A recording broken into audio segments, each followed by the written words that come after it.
अहिले चाहिँ यहाँ इटा लगाउनको लागि पानी लाएर अनि अहिले चाहिँ ठ्याक्क मिलाएर पानी लाएर फेरि गोड्नुपर्छ। अझै 2-3 दिन त्यसरी मिलाउनुपर्छ, मजाले मिलाएर अनि कुटेर चाहिँ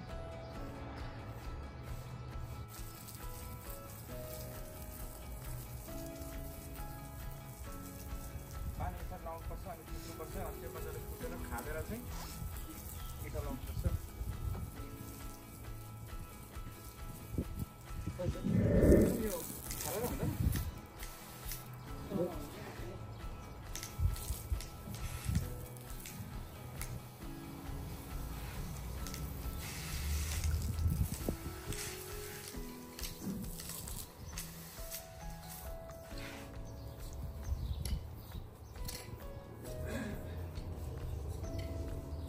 पानीको काम भइरहेछ। पानी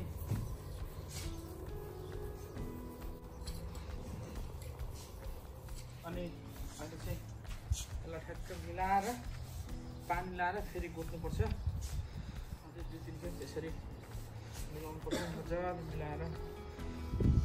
विशेष गरी चाहिँ यहाँनिर चाहिँ यो पाइप चाहिँ इलेक्ट्रिकको पाइप हो। यसलाई भित्रदेखि ल्याएर यता बाहिर इलेक्ट्रिक निकाल्नुपर्छ। अनि पछि यहाँ चाहिँ यसो हावा खाने घर बनाउनुपर्छ। यहाँ यो ठाउँमा चाहिँ अन्त्य भन्यो त्यसको इलेक्ट्रिक यता ल्याउनुपर्छ। यहाँनिर हामीले बाटो बनाउँदैछौँ।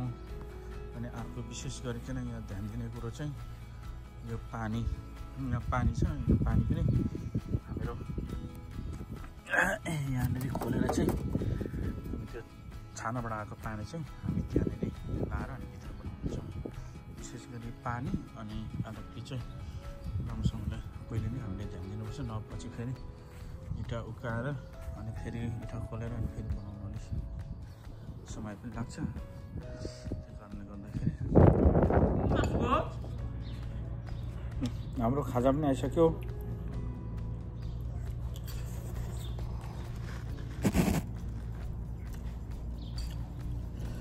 खाजा हाम्रो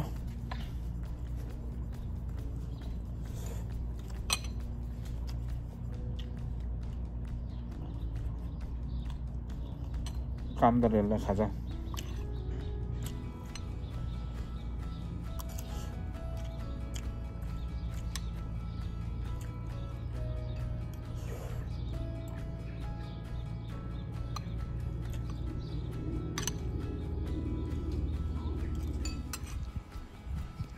ल हाम्रो चाहिँ कामको लगभग हामी यो मिलाउने लेभल मिलाउने काम चाहिँ हाम्रो भइसकेको छ।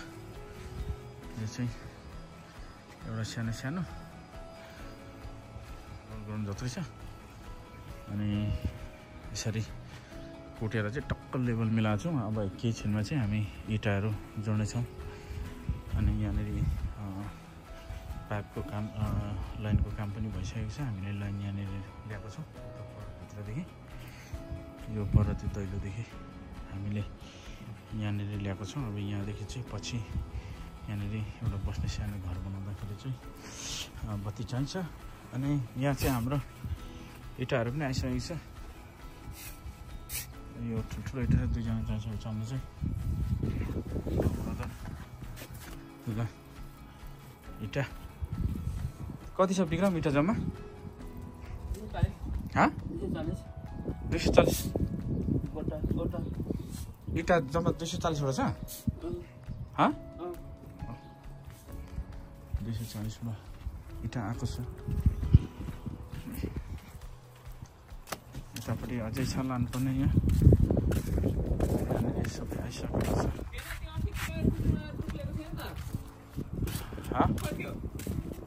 घरमै छ। ल यो इँटा आजदेखि ओछ्याउने हामी। यहाँनिर 2जना चाहिन्छ एउटा इँटा उचाल्नु। कति गरौँ होला।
गाइसहरु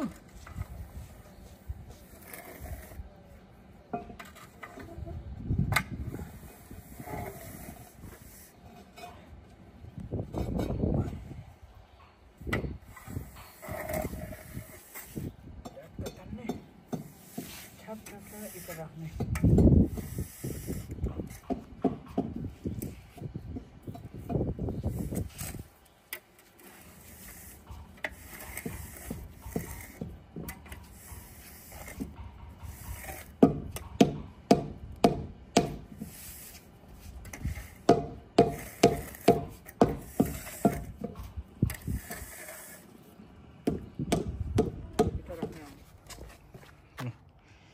यसरी चाहिँ इँटा लाउने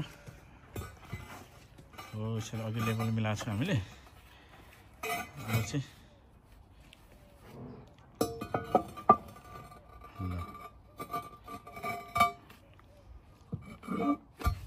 ढ्याप्पै लाउने फिनिस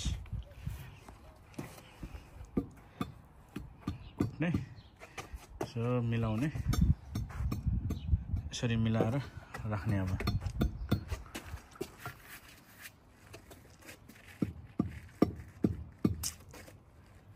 यस्तै यहाँनिर ठ्याक्कै मिलाएर राखेको छ अहिले ल हाम्रो आजको काम चाहिँ सकिएको छ र अहिले चाहिँ रातिको 9:30 भयो तर यहाँ चाहिँ अहिले उज्यालै छ अनि हाम्रो काम चाहिँ यस्तो छ है इँटा लाउने काम र अहिले चाहिँ हामी इँटा लगाइसक्न आँट्यौँ आधी भएको छ अझै अब लाउनु छ हाम्रो काम कन्टिन्यू जारी छ त्यो पछाडिको इँटा चाहिँ हामी लाउँदैछौँ